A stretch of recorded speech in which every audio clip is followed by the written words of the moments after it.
Hi friends, நம்ம கடாயை வச்சு எண்ணெய் ஊற்றிக்கிருக்கோம். இப்போ என்ன செய்ய போகிறோம்னா அகத்திக்கீரை பொரியல் செய்ய போகிறோம்.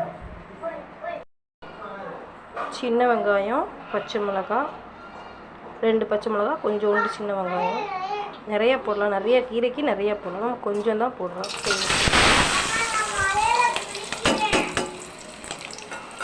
நம்ம கொஞ்சம் கீரை தான் செய்கிறோம், அதனால் கொஞ்சம் தான் போடுறோம். நம்ம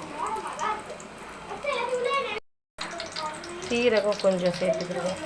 கீரைனாலே சீரகம் போட்டால் நல்லாயிருக்கும்.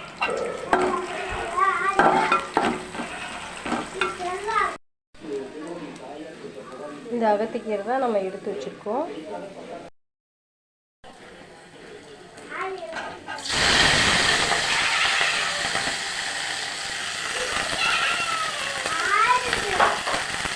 ஆட்டுக்குட்டி சாப்பிட்றத நம்ம சாப்பிட்றோம்.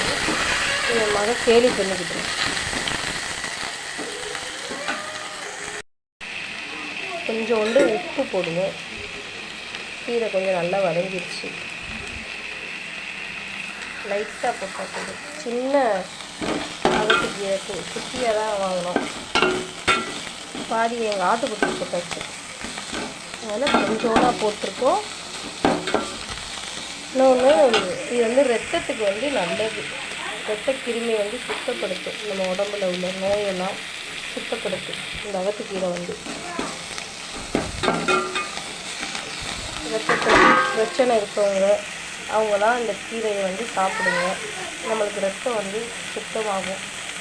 நஞ்சு சுத்தம் இருக்குன்னு சொல்லுவாங்க.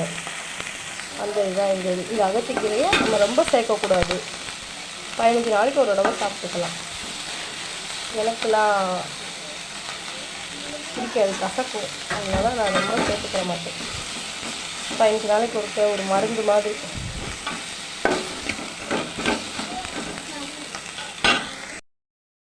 நல்லா வெந்துருச்சு. இப்போ அகத்திக்கீரை கொஞ்சோண்டு தண்ணி ஊற்றணும். தண்ணி ஊற்றினா தான் கொஞ்சம் நல்லா வேகும். இல்லாட்டி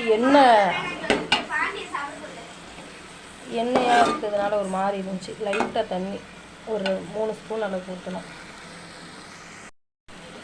அதை தண்ணி வற்றவும் இறக்கிடுவோம். முடிஞ்சிச்சு, அகத்திக்கீரைக்கு வேலை முடிஞ்சிச்சு. தேங்காய் போடலாம்.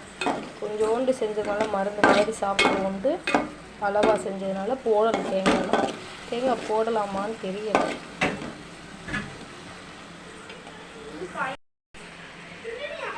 வத்திருச்சு நல்லா. இப்போ எடுத்து நம்ம சாப்பாட்டுக்கு வச்சுக்கிடுவோம். அடுப்பு அமர்த்தலாம். வெந்துருச்சு, முடிஞ்சிச்சு.